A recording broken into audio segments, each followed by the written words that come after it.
Hi and welcome to SDI Coffee Break. We're again with our good friend Sam Gross from ChoiceWorx. Hi Sam. Hello David, great to see you again. Well, it's great to talk, Sam. You know, this, if you look at what I've been doing recently around AI and trying to bring that story to our community, you know, I'm trying to do it at a pace where people can understand, demystify, and understand some of the complexities. And I think what we've listened to over the last set of videos has been that sort of theoretical aspect, has been around the data science, has been around the paradigms and the shift in thinking, right? So that's been really, really interesting. And I think probably if I was a listener, I'd probably be wanting to listen to these things a couple of times and ask a lot of questions as well, you know, which we might not have had time for doing this. It's been really good. In this one, I want to look at, you know, when you bring in this kind of technology into an operation, into an organization, what does it really mean for that organization? So maybe a basic outline of how this technology is set up. What do you need to consider when you're bringing it in, apart from just labor arbitrage and costs? What do you need to consider? How's it managed and developed sort of in-house once it's there as well, you know, as part of a continual improvement strategy? We've talked about the old and the new, you know. How does this form part of a new approach to continual safety improvement maybe, or continual improvement? How easy it is to develop? What skills do I need to think about as I'm bringing new people and teams together to move into this new paradigm? So that's a big question, Sam, right? But what are your thoughts on that, about adopting and adapting this kind of technology in an organization? What do I need to think about? Well, you know, every once in a while you come across somebody in the industry and they go, well, I've had a lot of experience doing that. And then you ask them, how'd you get that? How'd you get all that experience? They said, well, mostly from bad experience. And so the truth is, same is true for me. As you know, I spent many, many years as a CTO for some of the largest managed services companies, primarily working in the end user support and device management space, as well as data center and application outsourcing. But my true passion has always been end user in. I always felt that everything that was happening in the data center was, I don't know if it's safe to say these days, but kind of like fake news. Because if it didn't work at my endpoint, I didn't know if it was working in data center. I didn't care that all the lights were green. Didn't mean anything to me. I couldn't get my job done. So I've always been, you know, very, very passionate about end user in, end user experience. It's been the mantra, and it's guided regardless of whether my responsibility was to, you know, modernize the network or revamp or double down on security. I always thought about, what does it look like, feel like to the end user? Well, let's actually think about the various end users that there are when we implement technology in an IT infrastructure. So, and I'll start off with my bad experience and kind of share a little bit of that. I don't know for how many years, the standard was we would build a new platform in our platform development team, and we would test it, and then we would trial it, and if it worked and it delivered the results, we would then deliver it to somebody in IT to turn it on and to run it and to own it.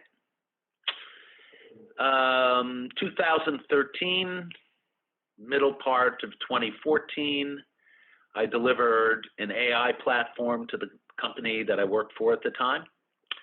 And I said, this will eliminate 40% of the labor that takes place in these various delivery groups. And everybody got really excited. Like, this is huge. We can be competitive. We're no longer worried about the organizations that have perfected labor arbitrage and coming and wiping us and pushing us out of our account. And so they took the platform and they handed it over for care, feeding, and operations to their data center automation team. These are our automation experts. Well, the bad experience, it didn't work because the data center automation people were really kind of infrastructure architects. They understood routers, they understand servers, they understood Linux and operating systems and firewalls. If you're going to deliver AI to the enterprise, the people that need to receive it, run it, maintain it, love it, enhance it, they need to look more like data scientists and application developers, not infrastructure experts. And so now let's just take 2 minutes and think about the software industry.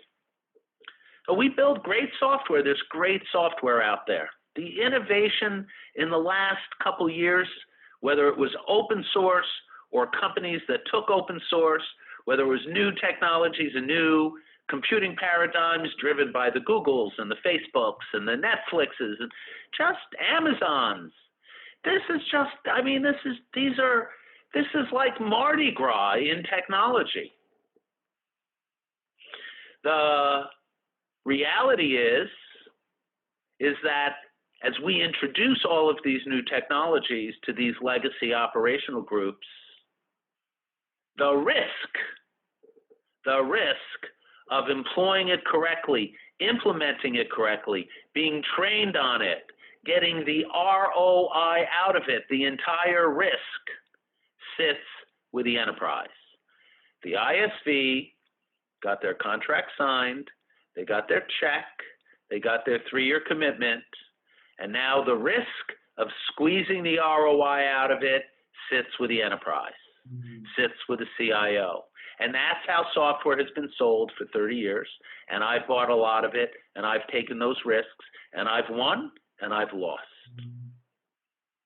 So if we are as passionate as we are about introducing the benefits of AI into this industry, if we are as confident, not only passionate, confident, driven to be able to make this consumable by the enterprise and by the managed service provider industry, then handing a piece of software over to an organization which is ill-prepared to manage it means that they will not get the ROI, and the adoption rate will be muted or retarded significantly in the industry. And we are too excited to let that happen. So we went back and said, not only did we have to rethink our platform, and as I described in earlier, using a multi-vector approach, using machine reasoning instead of support vector machine learning, but we also had to innovate in the delivery approach. And so we developed not only software as a service, which is what we are a SaaS platform, but automation as a service, AI as a service. And so in order to implement Aptinium, we pride ourselves in the reality that you have no one in your organization to train. You have no new skills to learn because we are delivering digital labor. We're not delivering software. I'm not competing with software. Keep your software. Leave your software installed. We operate entirely out of band. There's no rip and replace necessary. These were important philosophies as we built our product. When you install the Aptinium product, when you sign up for a ChoiceWorx subscription, the deployment of our technology is as simple as deploying a support bot to the endpoints. Yes, there is software that gets deployed to the endpoints. That's a critical part of our security model. Yes, you're going to poke a hole in your firewall because we're a cloud app. We're actually hybrid. A little bit happens on the endpoint. Remember, I used the concept of multi-vector. Some things happen at the endpoint. Some things happen at the data layer. Some things happen at the AI edge. And yes, you will have to poke a hole in your firewall. And yes, you will have to whitelist a URL. That's true. However, you will not have to train a team on how to learn to use a particular type of AI. And you will be able to stay entirely outcome focused through a account engagement process that we have. Each organization would be sharing the types of challenges, the top call generators, the shifting fault surface, the indications of that with us.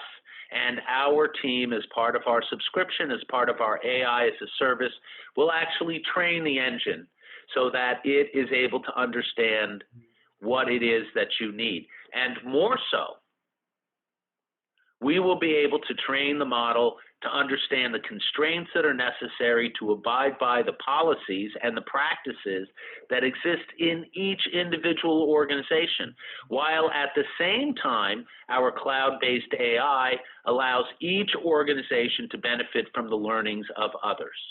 So that uncomfortable question that clients have asked me for 20 or 30 years when I was part of large managed services organizations, which was, why are you asking me what I need? You're delivering these services to dozens of other clients. Why aren't you telling me what I need and bringing me the best practices that you've learned from those other accounts?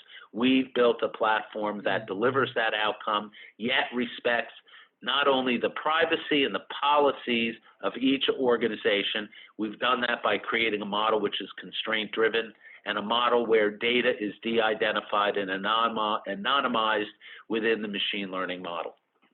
So we believe that we've innovated not only in how we think about the problem, we believe that we've innovated in how we have solved the problem, and we believe that we're innovating in how we deliver the solution to enterprises and MSPs. I think one interesting thing is we talked about it before. You know, the human element, the reliance on the human for context, cognitive stuff as well, and it's interesting because the methodologies and frameworks we've used forever are still maintained and still, you know, in the right hands, do a good job. And I'm really interested in how this proposition will change the way in which organizations look at continual improvement.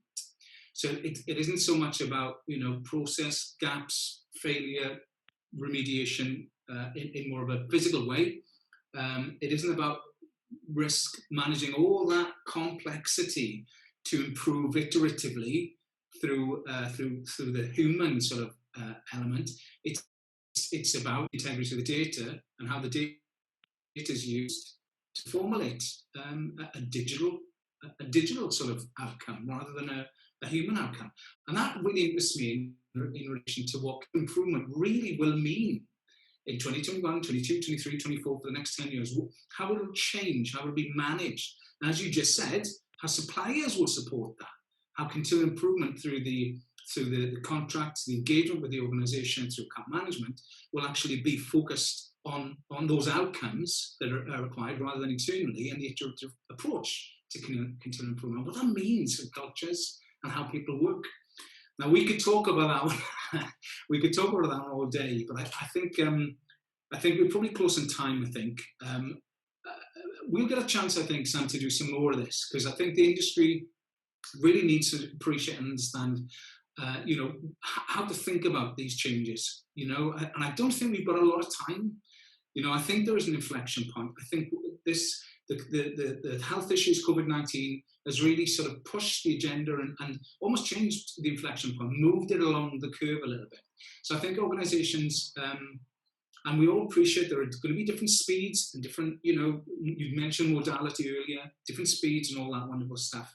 But I think, this type of thing needs to be called out so organizations can appreciate and hopefully buy into that reinvention, the reinvention of what we will become, you know, very soon, maybe over the next 3 to 5 years. So thank you for your time. It's been really interesting. I want to do a few more of these as we move into, you know, the end of this year, maybe into Q1 next year as well. It's been a pleasure talking to you, Sam. Thank you for your insight and your thoughts. Thank you to our listeners as well. And I'm sure, I'd like to think we'll get a lot of questions, right? After people listen to this and think again. The one thing that it's going to be clear on these videos as well is there is a route to get more information through the SDI website about these types of technologies, specifically Aptinium as well, which will be great. So we'll be answering those questions as they come through. So thank you, Sam. It's been a pleasure, and hope to speak again very, very soon. Thank you for joining us.